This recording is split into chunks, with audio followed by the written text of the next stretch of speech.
Hey there, thanks so much for taking this course on the valse. This is a great piece and I'm excited to get into it with you. There's a lot to look at in this piece, and so normally what you do would just be to dive in and just take it from the very first note, but instead we're going to look at it from a bunch of different perspectives, attack it from a bunch of different angles, and then when we put it back together it'll be much more beautiful and you'll have a much better understanding of all the different pieces that make it up.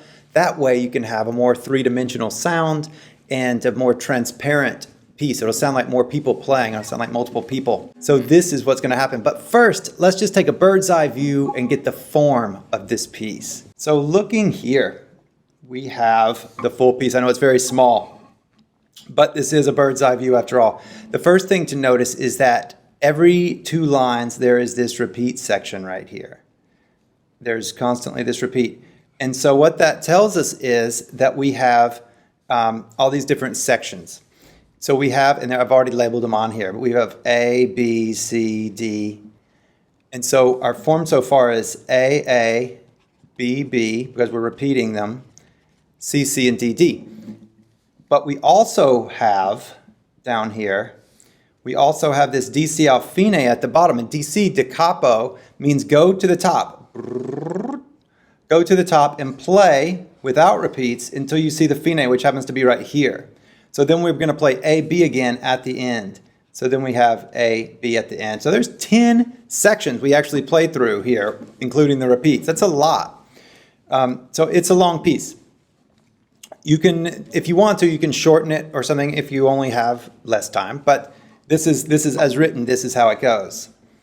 So that's our main form right there. Now also what we have is this trio right here. And this means that it's kind of a big second section. So really what we have on an even further out view is the big A section, which has A and B in it.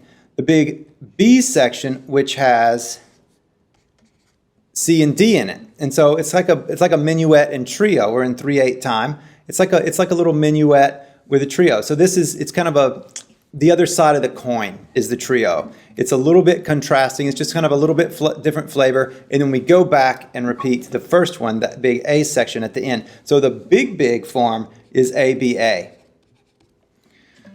And that's the big view, and then we have the smaller view. Now there's also, let's take a look at a close-in view.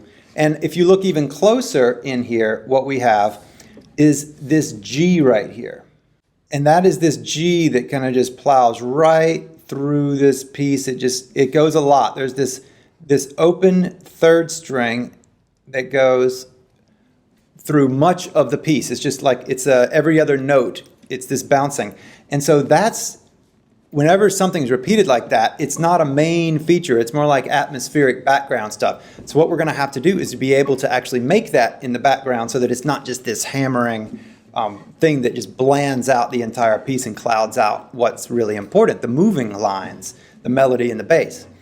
So that's something else. And the way that we're going to deal with that is to look at it with no G at all. And so I've done this for you. What you can do on other pieces if you see this happening, is to go through and either draw a line through the G or circle the things that are not the G and then just pull those out and just play those.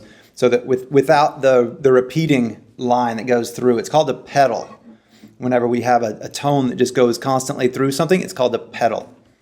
So this is the piece right here without the G in it. So we'll talk about that. We'll also talk about just the melody and how that works. And it's not as plain and simple. There are a few notes that are written as the melody on the main score, but really aren't the melody. They just did it because it's more convenient on the page in that way. And then we'll also look at just the bass as well.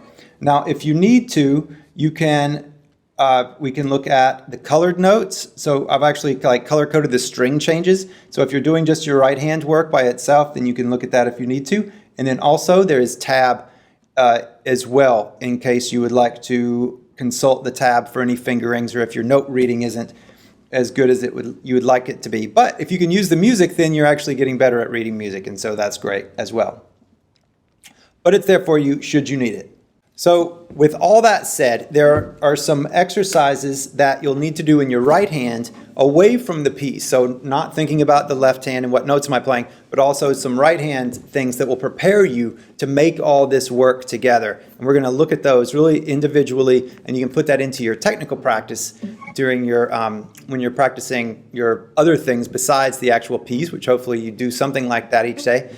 And this would be a great thing to put in there because then it's directly feeding into your piece. So you're doing technical work that feeds into the piece directly.